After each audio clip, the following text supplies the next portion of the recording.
Hello everybody, my name is Franklin. I'm really excited to share with you about English as a second language strategies, or ESL strategies that work. Comprehension strategies that work. Again, my name is Franklin and this is first1000hours.com. Don't give up on your language learning marathon. You can make it. You can make it through your first 1,000 hours. Now, the reason why I want to talk about ESL today is because I think that we can learn some strategies that can help us in even how we approach language learning. You don't have to speak from day one. You can emphasize comprehension from day one. So I want to share with you some practical examples that my language motivational partner, Connie Warner, has utilized in her volunteer ESL class at a church that she volunteers at. And so I'm going to put up my presentation right now so that you can see that on the screen. And then we'll go right into this presentation. All right, just bear with me 1 second. All right, here we go. So here it is. Okay, so the first example that she did, or Connie Warner, my language motivational partner, what she did is she had this table setting activity. And you might think, oh man, this is a lot of expense or something, because look at all those different dishes she has. No, she actually got all of this from the thrift store. And this is what she WhatsApped me and said. She said, from the thrift store, I bought 2 plates, mugs, glasses, tablecloth, napkins, and etc. And what she did is she said that we will set a table speaking in English, complete with fake food. And so I'll show you some of the fake food right here that she got.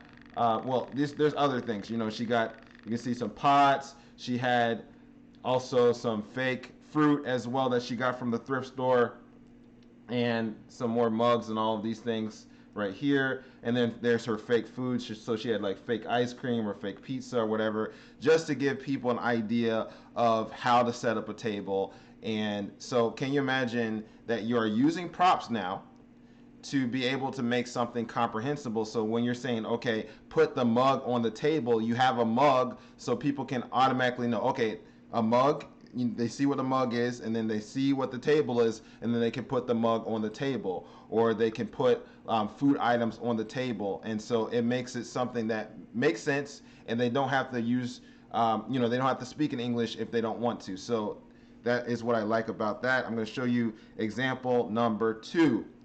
And this is where she was able to use crayons and shapes. So I'll just share with you her WhatsApp about that. She said, I had 10 crayons, basic colors. They all knew their colors. I had some paper, and I told them, paper. And I said, I am drawing a circle with this red crayon. I'm sorry, messed up there, but I did a circle, square, rectangle, and a triangle. Then I went around to each person. I said, take the brown crayon and draw a circle. So they had to choose the right color and draw the correct shape. Some were a little nervous, but they seemed so proud when they got it. I made a huge fuss over them. Some of the others were trying to help, so I'd say in English, just give a second and she'll get it. And the others would quiet down. So again, making shapes with colors is something that you don't have to use, you don't have to speak in English to do that, but it's challenging your comprehension. And I really like that activity as well. It's really basic. And so I can imagine that if you have children and you want them to maybe understand Spanish or something like that, you could have somebody that speaks Spanish do this activity. So it's not limited to English as a second language. It could be Spanish as a second language, or Chinese as a second language. All these principles apply to whatever language you're trying to learn. So let's go on to example number 3. Okay, so she had this box of random stuff that she had, and then this is what she said here. I pulled out my big box of stuff, and they really perked up. And this is a class for Portuguese speakers. And so this is what she said. I told them in all Portuguese that they wouldn't have to speak in English, but they did need to understand and to tell me immediately when they missed a word. That was my mistake. Their only job was to understand. This relaxed them immediately. I ended up not using my formal chart of name, material, use, etc. She thought she was going to have to write things on the board and be able to, have a word bank on the board to be able to explain to people all of these different things that was in her box. But then when she actually got to class, she found out she didn't really need to do that. So she said this as well. What ended up happening is I narrated in English everything I was doing instead. So for example, I got a lot of mileage out of the table lamp. I told them the word lamp, and then she would say things like, this is a table, and I tapped the table. This is a desk, and I tapped the desk. The lamp is on the table, she would say. Then this is the cord, she would say. I will unwrap the cord from the lamp. This is a plug. I plug it into the outlet. And then she said, I showed them the outlet and turned it on, etc. I purposely had a broken light bulb and a good bulb. On this bulb, oh, this bulb doesn't work, etc. Then I had one lady help me. I told her turn on lamp. She did it. I said unplug the lamp, and she did that. So again, that's something, an activity that you can actually do in your class, or if you're trying to help someone learn a foreign language, or if you're trying to learn a foreign language, you can just have a box of random stuff. And again, you're using things that you can see, you can touch, you can, basically comprehend easily, but then you're getting to understand a lot of the language that you're trying to learn. So let's go on to the next example. Example number 4, a pretend trip. She said this, I also bought a suitcase for $4. And where did she buy that? She bought that at the thrift store. So she bought a suitcase for $4, and she said she will pack for a pretend trip. So she could think about maybe telling the students, we're going to a place that's cold, so how do I, what would I pack into the suitcase? And so this is what she said. I can check their comprehension by asking them to come up, probably in pairs, and set the things out that I asked them to. There's zero pressure to speak in English. I'm doing activities that require silent movement. So if she's, for instance, thinking about going somewhere cold, maybe she says, please put the jacket into the suitcase, or something like that.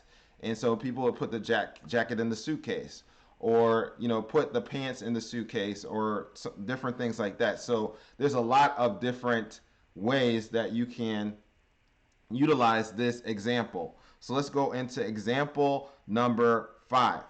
This was a sewing machine activity. Maybe you might not think that sewing can have something to do with comprehending English, but yes, it does. Doing a sewing machine activity. And so this is what she said, or WhatsApp me. She said, I did a sewing machine craft. I thought the men there were not going to be interested because it's sewing. No, they were very interested as well as the women. A couple of weeks ago, I had a wood project with using a power drill, a hammer, a saw, etc. The women were very interested, and one of them volunteered to make the craft with me. Something I realized this morning, if the language is understandable, the subject doesn't really matter. If they stop paying attention, it's because they don't understand. So you can be very creative. Like we've said, we've given basically 5 examples here. And then there's example 6, which was Connie's language learning story. She was able to make that comprehensible. And I was wondering, how in the world could Connie make her language learning story comprehensible in English, for these Portuguese learners? For these Portuguese students. And she was able to do that. And I will be talking about that next month. But I just wanted to kind of tease you a little bit. But I wanted to also share this principle, this philosophy for Connie's class that she just WhatsApped me just right before this live stream. She said this: the main thing is everything I say in English needs to be backed up with something. Translation, picture, drawing, object, gesture, context. The biggest mistake teachers make is to talk too freely and not provide enough support for understanding. Then students don't understand, get frustrated, and start getting disrupted disruptive in class, even adults. So if you're doing it right, you should hear a pin drop when you're telling the story. So again, there's ways to make things comprehensible from day one. I spent a lot of time here on first 1,000 hours trying to just hone in on that thought, because I believe that comprehension is really the foundation for getting for being able to speak and other things as well. So I'm going to focus on sharing with you some of the true stories that Connie shared in an upcoming live stream next month.